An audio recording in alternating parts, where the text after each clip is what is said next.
Deuxième partie de l'Africa Newsroom, Kumba Dioukane, consultante en communication et stratégie politique. Gaston Maungu, écrivain, et Daouda Tall, l'éditorialiste, nous accompagne depuis le début de cette émission. Juste avant la pause, nous parlions de l'incident diplomatique qui oppose le Maroc à l'Algérie.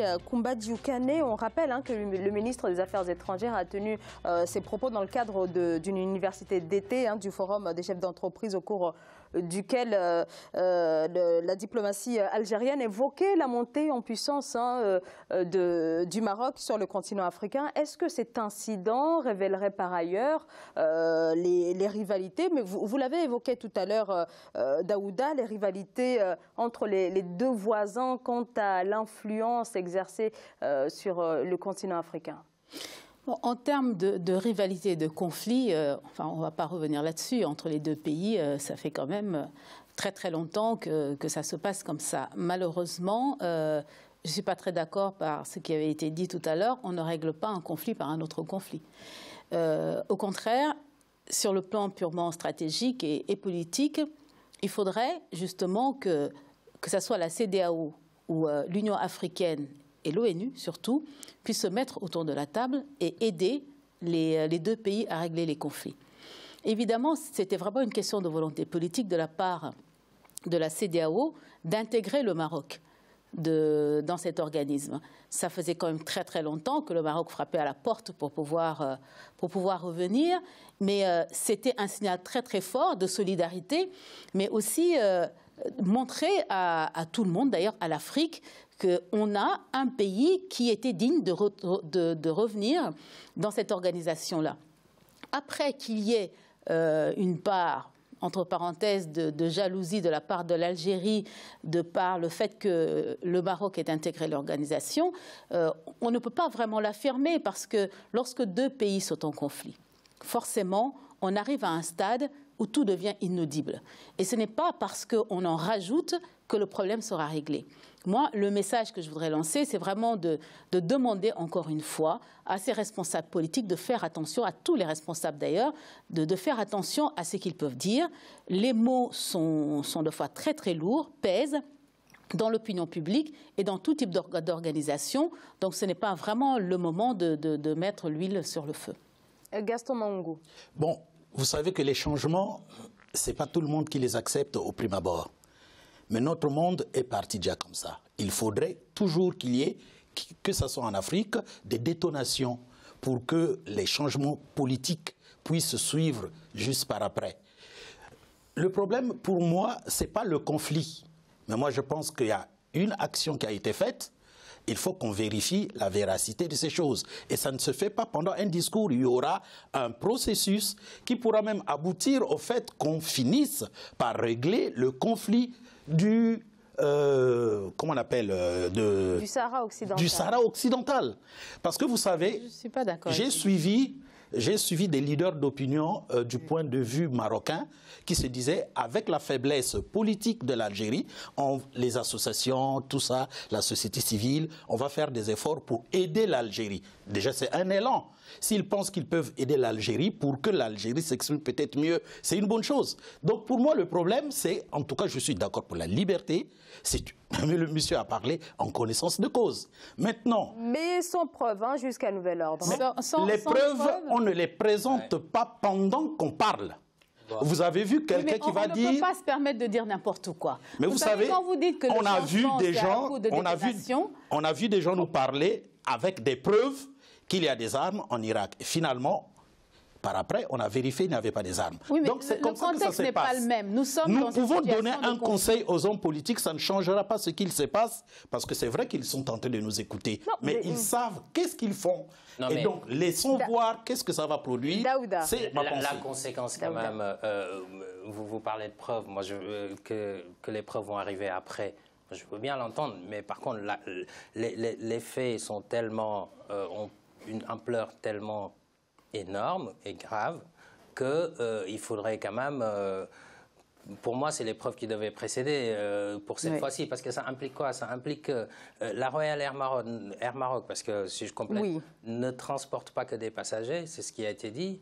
Hein. C'est ce qui a été dit. Voilà, et donc ça suppose quoi? Ça suppose que les aéroports, je ne sais pas, moi je prends un exemple comme ça, parce que le ministre n'a pas précisé le pays, les aéroports de la Côte d'Ivoire, du Sénégal, de je ne sais où, d'autres pays acceptent finalement qu'il y ait de la drogue qui descende dans ces aéroports. Et cela impose finalement plus de vigilance. Finalement, ça veut dire concrètement pour un mal, cela. Je ne sais pas quel chef d'État était en tête dans la tête du ministre des Affaires étrangères algérien, mais ça voudrait dire, si on pousse les faits, ça voudrait dire réellement ça. C'est quand même très grave. Donc moi, je pense alors que les propos exacts, c'est la Royal Air Maroc, hein, donc la compagnie publique marocaine, transporte autre chose que des passagers, et cela, tout le monde le sait. Après, Zahra, si vous permettez, si vous permettez, parce que je pense quand même que malgré tout, l'Algérie demeure un grand pays en Afrique. Et l'Afrique ne peut pas se passer de l'Algérie. Je crois que c'est des propos malheureux. Il faut vite tourner la page. Mais je crois que voilà, les deux pays sont importants en Afrique. L'Algérie est un pays qui est grand, qui fait partie de l'histoire de l'Afrique, qui a soutenu beaucoup de causes en Afrique, de libération, etc. Moi, je crois que le problème doit être circoncis entre le Maroc et l'Algérie et pas l'exporter en Afrique subsaharienne parce que ce serait dangereux.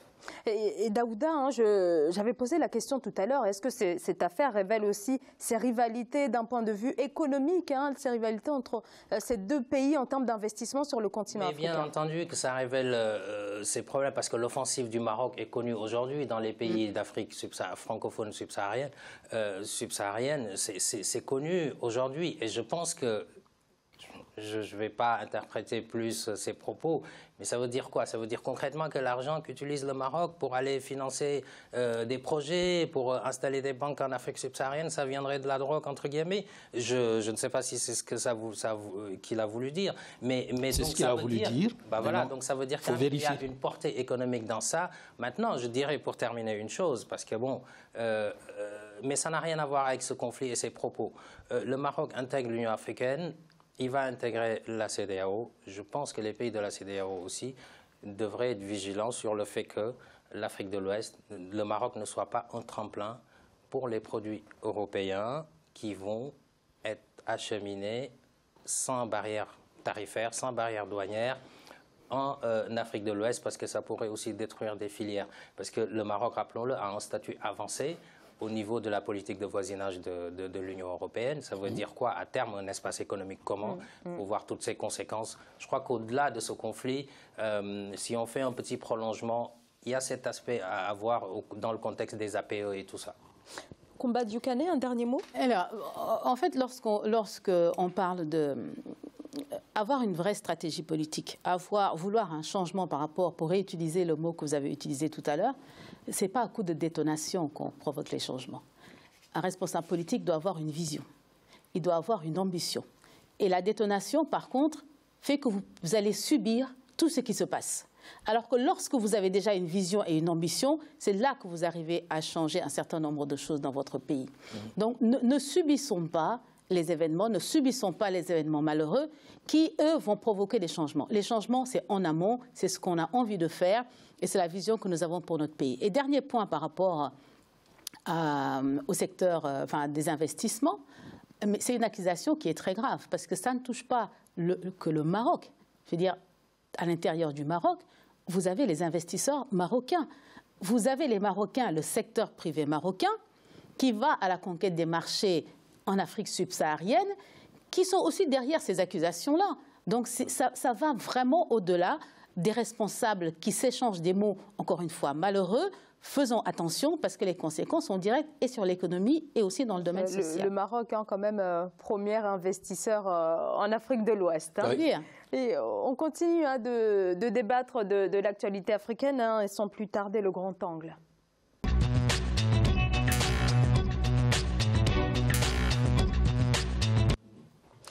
Limbe, pourtant réputée comme étant l'une des principales attractions touristiques du Cameroun, subit les contre-coups de la crise dite anglophone. En effet, d'ordinaire, cette cité balnéaire attire de nombreux visiteurs, mais la période trouble que traverse actuellement la région a vu le nombre de touristes diminuer. C'est un reportage de Chérif Ousmane Bardonka. Anciennement appelée Victoria, Limbé est une ville balnéaire du sud-ouest Cameroun fondée en 1858 par le missionnaire anglais Alfred Sacker. Située sur la côte ouest atlantique, elle attire par ses plages de sable noir, son parc zoologique et ses restaurants en bord de mer. Une station balnéaire très prisée qui a cependant connu les effets de manifestations et des mouvements de grève observés depuis une année dans les zones anglophones du Cameroun. Le tourisme dans l'Ofako, à un temps, nous étions en plein vol. En plein vol. Maintenant, ça a chuté. Ça a chuté pourquoi? Ça a chuté parce que le pays et la région du sud-ouest traversent des périodes difficiles, des périodes de crise sociale, que nous, on imagine que c'est bel et bien dans notre dos maintenant et que les choses peuvent décoller. Les activités connexes du tourisme ont également été plombées à Limbé à cause de la crise anglophone. Certains hôtels se sont vidés, les réservations ont été annulées du fait de la psychose. Les vendeurs d'objets d'art et les gérants de restaurants et autres snacks ont vu le nombre de clients se réduire. Avec le retour au calme, ils souhaitent la reprise des affaires. Dès que la grève là a commencé, il n'y a même pas encore le marché. Dès que tu peux voir comme ça, là, tout est vide. Tu vois même le blanc, c'est un blanc qui vient ici pour manger même les poissons.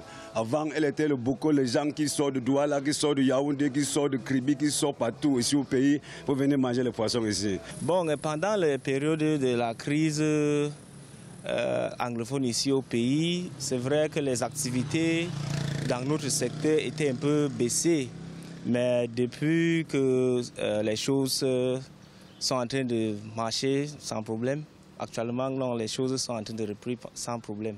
Aujourd'hui, la délégation du tourisme et des loisirs envisage la relance de la saison touristique et la promotion des sites attrayants de la région du Sud-Ouest. Un forum rassemblera en novembre prochain les acteurs du tourisme et les hommes de médias afin de trouver de nouvelles stratégies pour accroître le nombre de visiteurs à Limbé.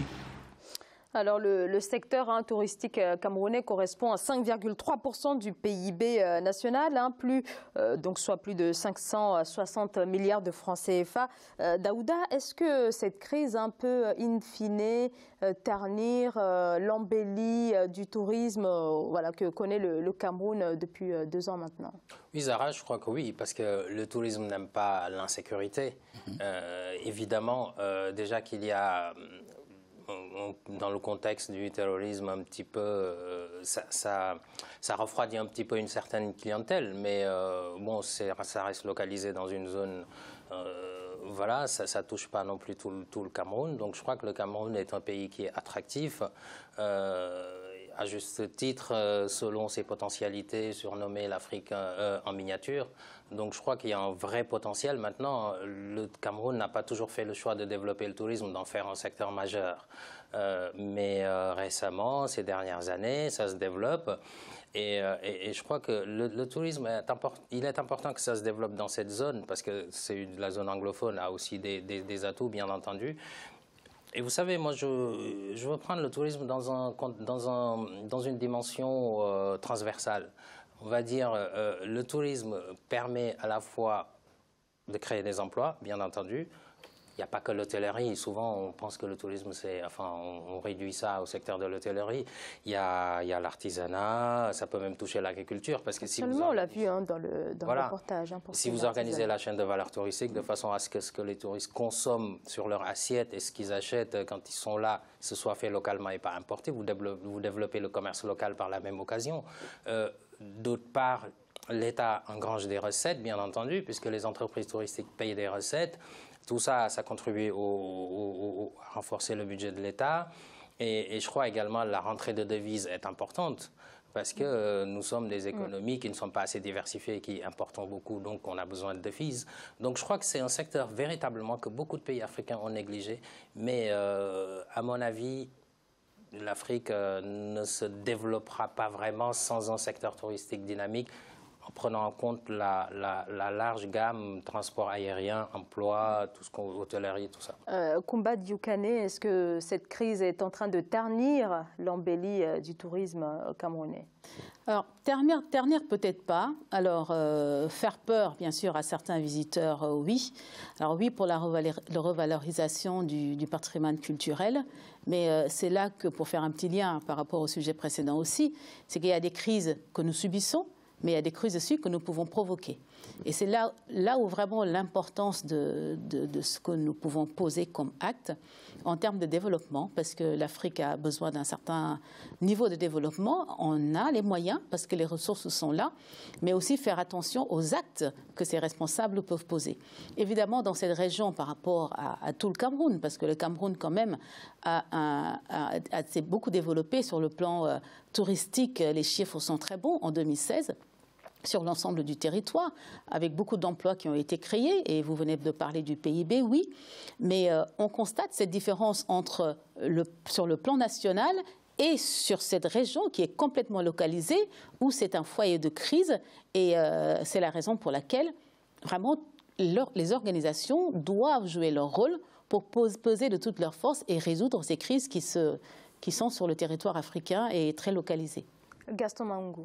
Oui, bon. De toutes les façons, cette affaire, on la voit peut-être sous l'angle de pourquoi il y a cette baisse-là. C'est parce qu'il y a une crise de la partie ouest. Les gens sont en train de faire des revendications. Et donc, ils sont en train d'étaler les revendications en disant qu'il y a trop de concentration de pouvoir à la présidence. Toutes ces revendications sont utiles, mais si on ne règle pas le problème majeur, celui de la décentralisation, il n'y a pas peut-être que le tourisme, ça viendra aussi sur d'autres facteurs. Donc je pense que c'est une bonne chose que ces choses-là soient arrivées et que les gens se mettent à chercher les solutions absolues, les solutions décisives, déterminantes. Faire de telle sorte qu'il n'y ait pas les Camerounais anglophones qui revendiqueraient la sécession. Il faut régler ce problème-là. Quand le problème est réglé, le tourisme continuera de se développer une fois pour toutes, et peut-être mieux même. Voilà, donc pour moi, je pense qu'il faut qu'on règle le problème central de telle sorte que cette crise sur le tourisme soit réglée une fois pour toutes. Merci beaucoup. On va marquer une courte pause et on se retrouve dans quelques instants avec nos invités sur ce plateau.